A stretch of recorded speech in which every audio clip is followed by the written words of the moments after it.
بسم الله الرحمن الرحيم. اللهم صل وسلم وبارك على سيدنا محمد. عاملين ايه حبايبي؟ يلا كده نسمي الله ونصلي على الرسول ونبدأ الفيديو العسل ده مع بعض النهاردة. هو ان احنا النهاردة بقى عملنا روتين عند الطيور.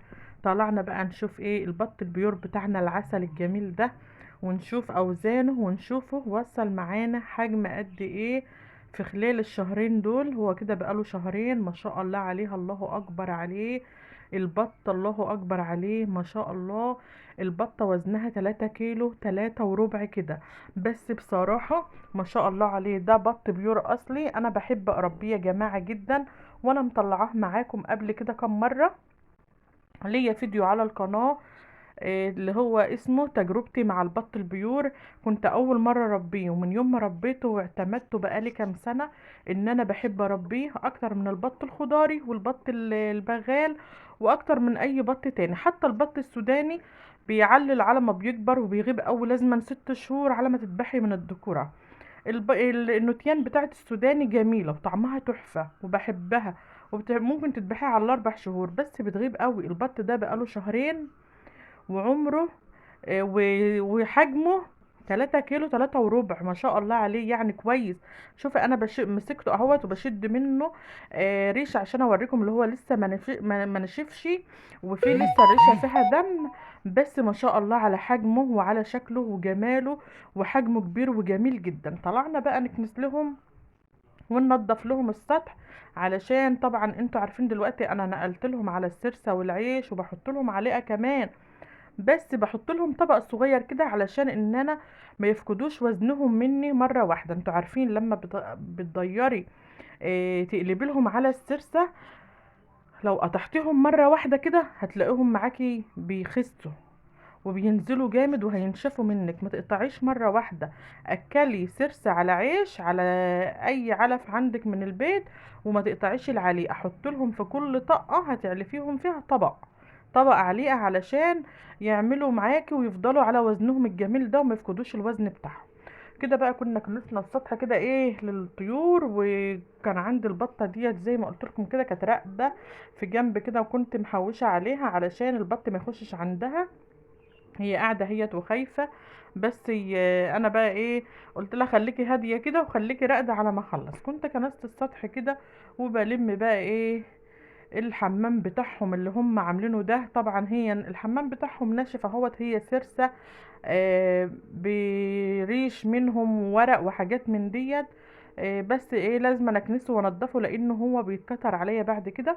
لازم انضفه اول باول. انا بعمل لهم كل 3 4 ايام كده اكنس لهم السطح وانضفه، علشان بعد كده انا اللي بتبهدل فيه. باجي علشان اكنسه واشيله بيبهدلني، بتبقى كام شكارة. واحنا عندنا الزبالات بتاع اللي عندنا في البلد دي بعيد عننا، بنشيل الشكاير دي ونروح نرميها فيها. فبتبهدلني بقى انا ايه في ان انا اشيل واتبهدل، فباخدهم اول باول كده عشان ايه ارميهم بعيد. كده كده بقى كانوا واقفين في جنب كده في المكان ده لسه ما كنستوش وخايفين مننا. قلت لهم لا تعالوا بقى ايه ما تخافوش. دخلنا بقى ايه على الوجبة اللي احنا هنعملها النهاردة. كنت طبعا خلاص نضفت للطيور وعلفتهم ونزلت بقى ايه مش عارفين هناكل ايه النهاردة. إيه كان عندي مكرونة، قلت بقى ايه نعمل مكرونة النهاردة وبطاطس ونعديها النهاردة. جبت معلقة من السمنة الحلوة كده وعليها معلقتين زيت، وكنت ايه هرسة توم بالتوابل كده بتاعتنا. بحب اعملها بالتوابل تشم ريحة الطشة بقى وجمالها، يا جمالها وحلاوتها. تلاقيها ريحتها جميلة ساعة ما بتعملي التومة بالتوابل وتدقيها كده بها وتحمريها في السمنة والزيت وتحط عليها الطماطم. شم الريحة بقى تلاقيها جايبة لآخر الدنيا، وتلاقيها قلب الشارع. اعملها بطريقتي ومش هتندمي. هنقلب التومة لحد ما تصفر معانا كده، اوعي تحرقيها. وهنجيب الطماطم، كنا عاملين الطماطم ونزلناها عليها وهنسيبها تستوي. هنحط لها الملح بتاعها بقى ايه ونظبطها كده ونسيبها تستوي مع بعضها. كنا حطينا حلة على البوتاجاز كده فيها مية وجبنا معلقتين من الملح كده لان انا كنت عاملة كيلو ونص مكرونة، وجبنا معلقة زيت وهنسيب المية تغلي. غلت المية معانا وجبنا المكرونة وهننزلها في قلب المية.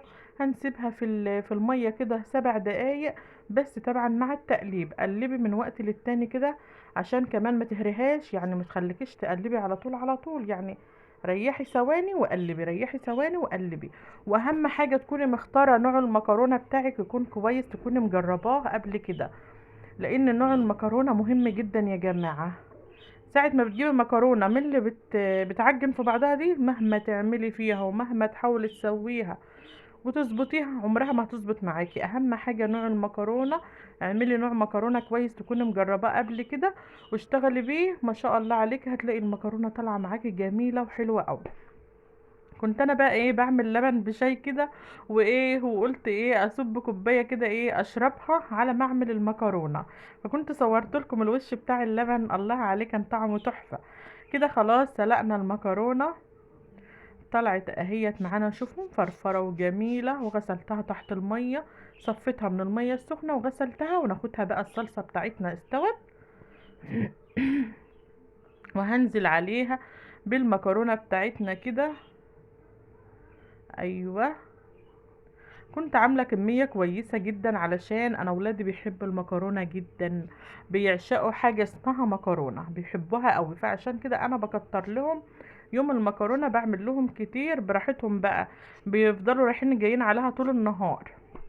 عملت الكيلو ونص كله مرة واحدة عشان ما اوجعش قلبي وكل شوية ايه اروح اعمل، قلت لا خليها مرة واحدة ياكلوا ونرجعوا تاني يبقوا ياكلوا. هنقلب المكرونه ببعضها، وطبعا كنت مظبطه لها الملح بتاعها في الصلصه، ومظبطه لها البهارات، ومخلياها طعمها تحفه، كنت تاكلها كده ما شاء الله عليها مفرفره وحلوه وطعمها جميل جدا. يا رب الفيديو يعجبكم، واكون طريقتي في الحاجه اللي بعملها بتعجبكم. والمكرونه بتاعتنا اهي طالعه جميله اهي. وقولي لي بتشاهديني من اي بلد، وحطي لي اللايك وحطي لي الاشتراك، واكتبي لي كومنت جميل زيك كده. وبشكر كل حبايبي اللي معايا من زمان واللي بيخشوا له جداد. واشوفكم فيديو جديد يا احلى متابعين في الدنيا. باي باي.